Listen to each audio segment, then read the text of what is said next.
देखिए, आज का जो टॉपिक है वो है स्वास्थ्य के निर्धारक, यानी कि डिटर्मिनेंट, है ना। Determinant of health. अब देखिए, आपको समझना इसमें ये है कि हेल्थ क्या है और ऐसी कौन से कारण है या ऐसे तत्व है जो हेल्थ को बनाएंगे और जिनके घटने या बढ़ने से सही या गलत प्रभाव से स्वास्थ्य पर प्रभाव पड़ेगा, यानी कि हर एक व्यक्ति के स्वास्थ्य पर प्रभाव पड़ेगा। हम सबको पता है कि हेल्थ की डेफिनेशन WHO के अनुसार कि अगर शरीर में कोई भी अपंगता नहीं है और शरीर में कोई दुर्बलता नहीं है, ना ही शारीरिक, मानसिक और सामाजिक तरीके की, तो उसे हम लोग स्वास्थ्य बोलते हैं। स्वास्थ्य में तीन चीजें बहुत ज्यादा जरूरी हैं जो हमें समझ में आना है कि अगर किसी स्वास्थ्य को आप बनाने की बात करते हो तो उन्हें हम लोग घटक बोलते हैं, ऐसे एलिमेंट बोलते हैं, है ना। ऐसे हम लोग एलिमेंट्स बोलते हैं जिनसे आप कह सकते हो कि स्वास्थ्य बना। जैसे कि आपने बैलेंस डाइट लिया, आपने न्यूट्रिशन लिया, तो आपका हेल्थ मेंटेन हो गया। आपने एक्सरसाइज की, आपका हेल्थ मेंटेन हो गया। अब जब आप हेल्थ को तीन डायरेक्शन में देख रहे हो, चाहे वो शारीरिक हो, मानसिक या सामाजिक तरीके से, तो आयाम वो दृष्टिकोण हुआ जिससे हम लोग स्वास्थ्य को अलग अलग नजरिए से देखते हैं। तो अगर हम शरीर को शारीरिक तरीके से ठीक देखते हैं तो शारीरिक आयाम आएगा, ऐसे सामाजिक तरीके से देखेंगे तो सामाजिक आयाम आएगा। ये क्या हो गए, ये इसकी डायमेंशन हो गई, है ना, ये इसकी डायमेंशन हो गई। अब तीसरी और बहुमूल्य चीज वो है निर्धारक।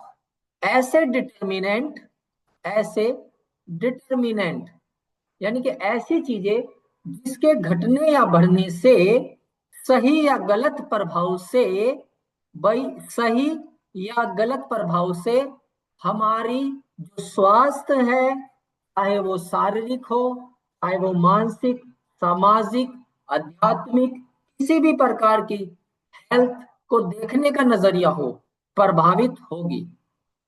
वो कैसे, देखें, जैसे कि घटक में यहाँ बताया गया है कि शारीरिक जो हमारा शरीर है बहुत अच्छा है, क्योंकि हम इस बात को कहते हैं कि शरीर हमारा अच्छा है।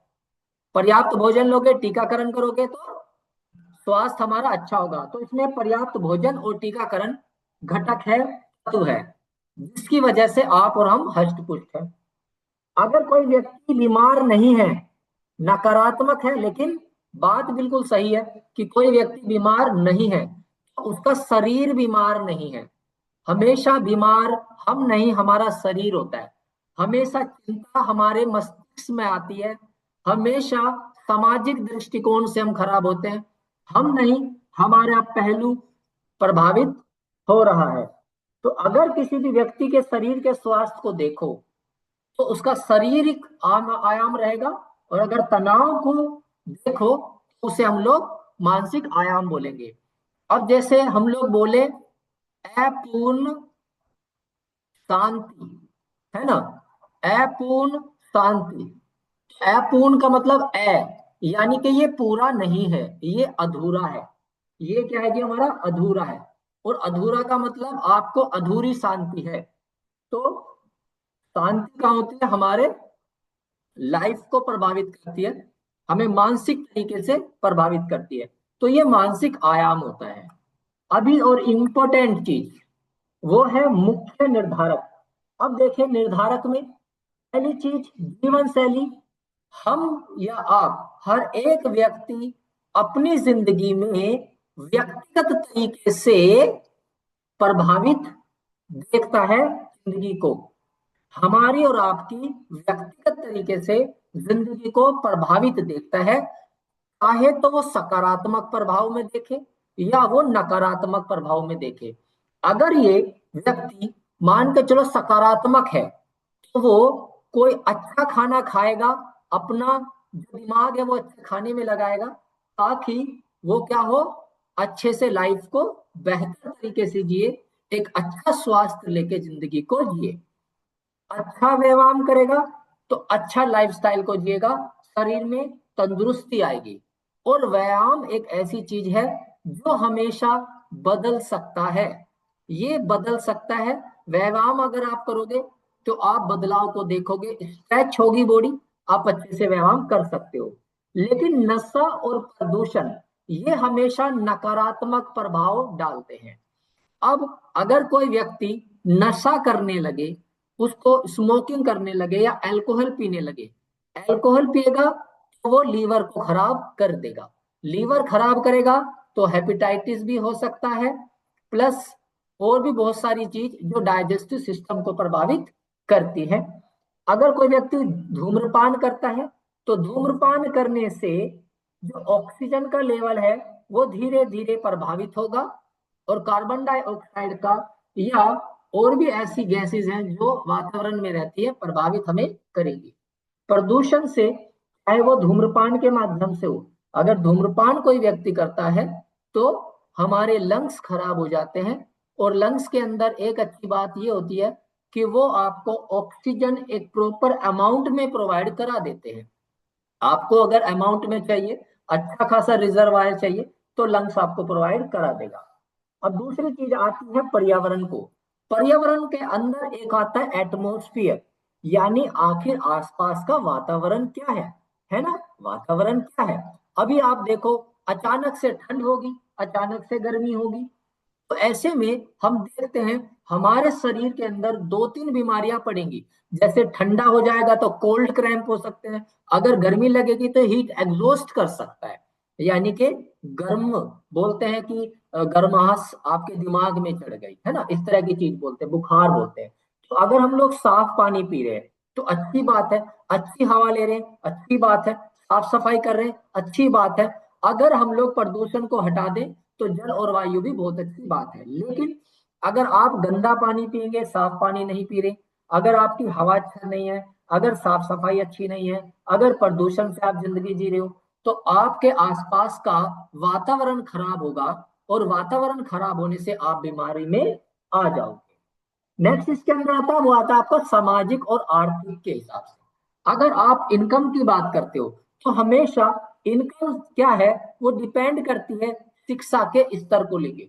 अगर आपका शिक्षा का स्तर अच्छा है तो आप ऑटोमेटिकली आय कमाने वाले व्यक्ति होंगे, आपका रोजगार अच्छा होगा, आपका परिवार अच्छा होगा, और एट लास्ट समाज में आपकी स्थिति भी अच्छी बनेगी। तो परिवार का सहयोग आपको मिलेगा जब आप चाहोगे शिक्षा के स्तर पर अच्छे होंगे, और आप इनकम भी अच्छी कमा पाओगे। तो पैसे से इंसान अपनी एक प्रेस्टीज और अपनी एक इमेज बनाता है एक समाज के अंदर, ताकि लोग उन्हें अच्छे देखें, और जब समाज के लोग उसे अच्छे बोलते हैं तो उसके चेहरे में एक पॉजिटिव रिफ्लेक्शन देखने को मिलता है। ऐसे यहाँ पे शिक्षा का है। अगर कोई व्यक्ति शिक्षा है तो शिक्षा का सबसे पहला जो प्रभाव देखने को मिलेगा वो होती है आपके अंदर समझ डेवलप होती है। जब आप समझ में डेवलप करते हैं, फिर समझ आपके अंदर काबिलियत को लेके आती है, और आपकी इनकम जो होती है वो बढ़ने लगती है। फिर आप सभी सुविधाओं का लाभ उठा सकते हो, सभी सुविधाओं का आप लाभ उठा सकते हो। ठीक है? आपको जो भी चीज समझ नहीं आ रही आप उसको समझ सकते हो, आप बेहतर तरीके से चीजों को समझ सकते हो, आप एक तरह की परेशानियों से अपने आप को बचा सकते हैं। ऐसे आपका अनुवांशिकता का जेनेटिक्स, जेनेटिक्स या इसको हम लोग जैव्य भी बोल सकते हैं। जहाँ जैव्य होगा, जहाँ पर जैविक होगा, जहाँ पर बायोलॉजिकल होगा, जहाँ पर अनुवांशिक होगा, हाँ, वो सब सब हमारे क्या होंगे जी, जेनेटिक्स होंगे। जेनेटिक्स का सीधा सा है कि कोई भी बीमारी अपने पेरेंट से उनके चाइल्ड में जाएगी। कौन सी बीमारी जाएगी? जैसे आपने देखा डायबिटीज मेलेटस भी बच्चों को प्रभावित करता है, थैलेसीमिया ऊपर आ गया, हिमोफीलिया ऊपर आ गया, डाउन सिंड्रोम। अब ये ऐसा क्यों कर रहा है? ये इसलिए करता है क्योंकि हमारे अंदर क्या है, जीन्स होती है, हमारे अंदर गुणसूत्र होते हैं, है ना, गुणसूत्र होते हैं। और सबको पता है ये 23 + 23 है ना, ये 46 होते हैं। 23 पेयर में होंगे और 46 नंबर में होंगे। और इसमें दोनों चीजें होती हैं, एक्स एक्स होगा और एक्स वाई होगा, सीधी सी चीज है ना, एक्स वाई होगा। तो एक्स एक्स और एक्स वाई, एक्स एक्स है तो फीमेल, एक्स वाई है तो मेल, ये हम लोग को पता है। अगर हम इसमें एक बढ़ा दें, एक्स एक्स वाई, तो एक हमारा बढ़ गया, ऐसे केस में हम लोग इन बीमारियों को हेमोफीलिया, थैलेसीमिया, है ना, माता पिता से मिलने वाली बीमारियां, उनको हम लोग जेनेटिक्स में देखते हैं। तो अगर आनुवांशिकता की बात की जाए तो जो जीन्स है या गुणसूत्र है, उनमें हो रहे बदलाव के कारण, हो रहे गलत बदलाव के कारण हम लोग एक बदलाव को देखते हैं, एक नकारात्मक प्रभाव को देखते हैं, हमारी हेल्थ खराब होती है, जो जेनेटिक्स में आती है। स्वास्थ्य सेवाएं, सभी स्वास्थ्य सेवाएं हैं। किसी व्यक्ति को टीकाकरण की बात करनी हो, सेवाएं देने की बात करी हो, सेवाओं की पहुंच की बात करी हो, अस्पताल की बात करी हो, ये सब के सब क्या है, ये हमारे मुख्य निर्धारकों में गिने गए हैं। बहुत ज्यादा इंपॉर्टेंट है वो है जीवन शैली और व्यक्तिगत व्यवहार। यहाँ पर आपको समझना पड़ेगा कि जब भी कोई व्यक्ति, चाहे वो धूम्रपान करे, जो कि एक नकारात्मक प्रभाव डालती है, इस तंबाकू से हमारे अंदर दिल के संबंधी रोग जैसे मायोकार्डियल इंफेक्शन, जैसे एंजाइना, इस तरह की बीमारियां होती हैं, जैसे कि ब्रोंकाइटिस, सीओपीडी, ये हमारी लंग्स की बीमारियां होती हैं। तो कुल मिला के फेफड़े और दिल दोनों धूम्रपान से प्रभावित होते हैं। अगर कोई व्यक्ति नशीले पदार्थों का सेवन करता है, उससे लत लगा के रखता है, तो ऐसे केस में उसके अंदर एक उदासी आती है, चिड़चिड़ापन आता है, उसका मूड कभी भी खराब हो सकता है। उस व्यक्ति को अभी वाइन चाहिए और आप उसे पैसे नहीं दे रहे हो, तो तुरंत उसका मूड क्या होगा जी, वो स्विंग करेगा, चेंज करेगा। अगर कोई व्यक्ति धूम्रपान करता है तो ये गंदी आदत है, सेवन करता है गंदी आदत है, ये शरीर को प्रभावित करते हैं, निष्क्रिय करते हैं, उसके एक्चुअल काम को प्रभावित कर देते हैं। जो इम्पोर्टेंट है वो है हमारी डेली बेसिस की RDA, RDA, है ना। तो ये क्या, हमारी रिक्वायरमेंट डेली अलाउंस, आपको जितनी भी किलो कैलोरी डेली चाहिए, है ना, जो भी आपकी नीड है आपके शरीर की, वो आपको पूरी मिलनी है। अब चाहे सर्दी आ जाए तो भी कोई फर्क नहीं पड़ता, अब चाहे गर्मी आ जाए तो भी फर्क नहीं पड़ता। और ये दोनों के दोनों चीजें क्या है, ये दोनों के दोनों तापमान के अंतर्गत देखे गए हैं। दोनों में तापमान का बदलाव है, तापमान बदलेगा तो आपकी जो भी जरूरत होगी वो जरूरत कभी भी प्रभावित नहीं हो सकती। अभी सर्दी का मौसम हो गया तो भी आपको 2 लीटर पानी पीना है, तो भी आपको 4 रोटी खानी है। गर्मी आ जाएगी, नहीं भी खाए जाओगे तो भी आपका आपका शरीर डिमांड करेगा, आपका शरीर प्रभावित नहीं होगा, बिल्कुल नहीं होगा, तापमान का प्रभाव नहीं पड़ने वाला है। दूसरी और इम्पोर्टेंट चीज वो है आपकी सामाजिक संस्कृति। समाज और संस्कृति ये एक साथ काम करते हैं, आर्थिक स्थिति अलग काम करती है, लेकिन बहुत बार हम लोग समाज और आर्थिक को एक साथ देखते हैं। तो कभी कभी एक सिंगल निर्धारक काम करता है, कहीं कहीं दो निर्धारक साथ मिलकर काम करते हैं। जैसे शिक्षा का स्तर, अगर एक नकारात्मक प्रभाव आप लोगों में देखें तो शिक्षा के स्तर को क्या करना पड़ेगा, इसको आपको करना पड़ेगा अशिक्षित। तो अगर कोई व्यक्ति अशिक्षित हो तो इसका प्रभाव क्या पड़ा, नकारात्मक पड़ा।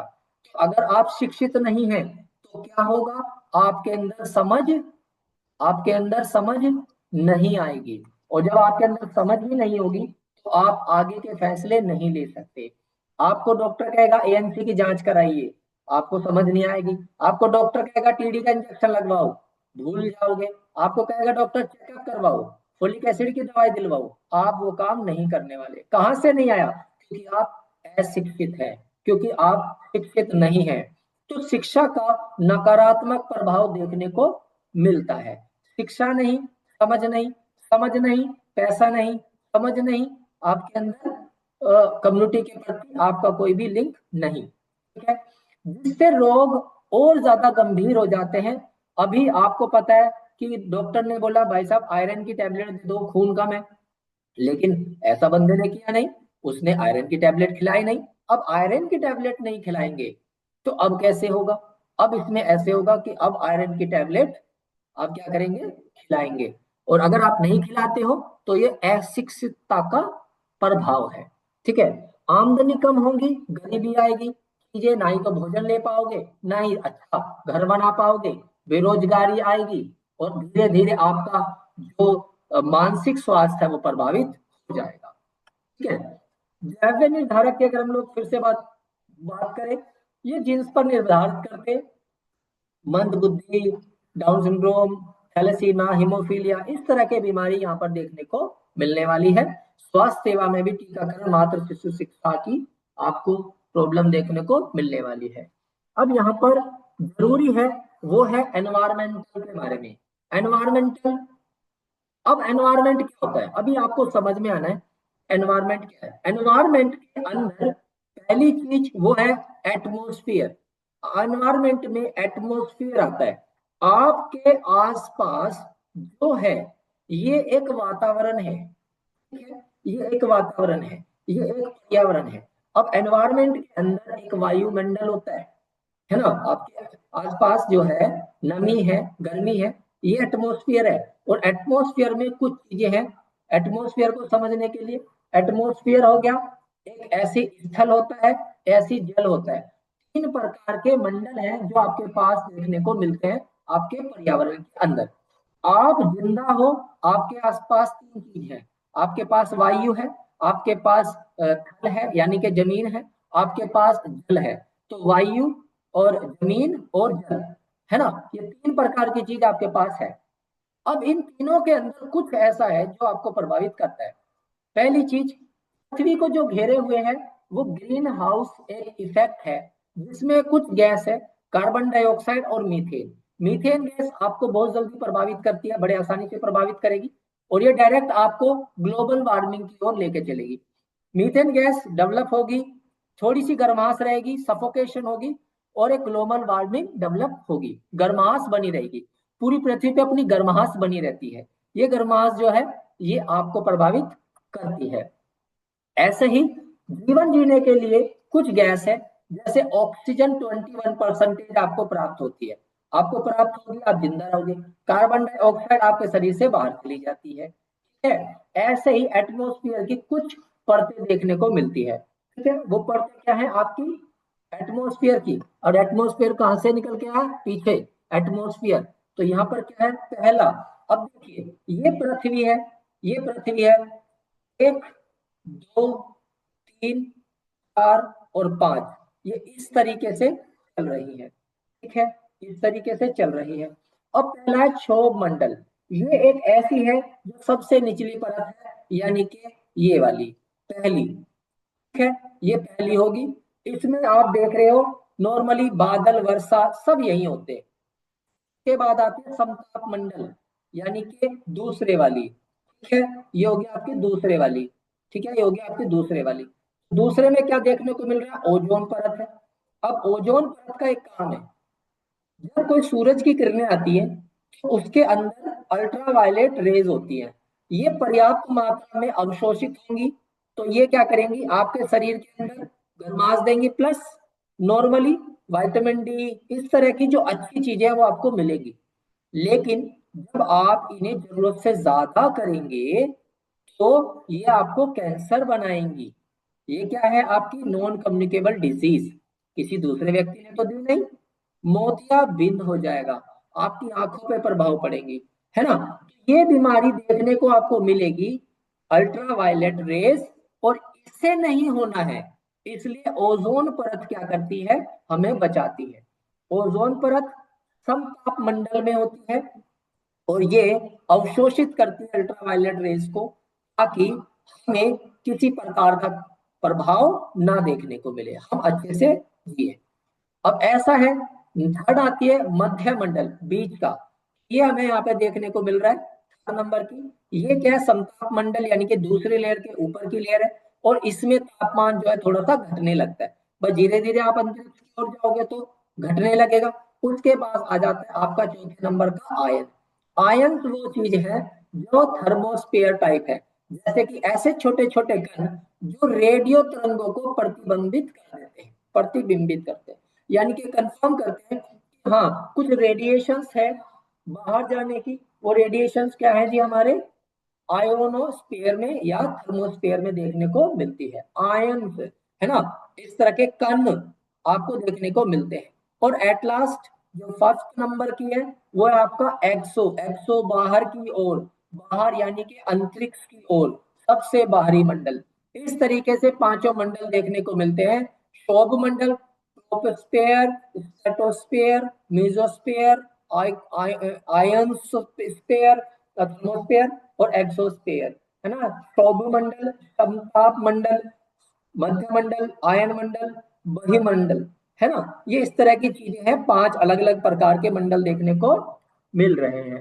ठीक है, तो ये कौन से मंडल हो गए जो हमें देखने को मिले जीवन के लिए आवश्यक गैसें। ठीक है, यहाँ हमें क्या गैस देखने को मिल रही है, तो ये वो डिटर्मिनेंट्स हैं हेल्थ के, जो क्या करते हैं, हमें प्रभावित करते हैं। ठीक है,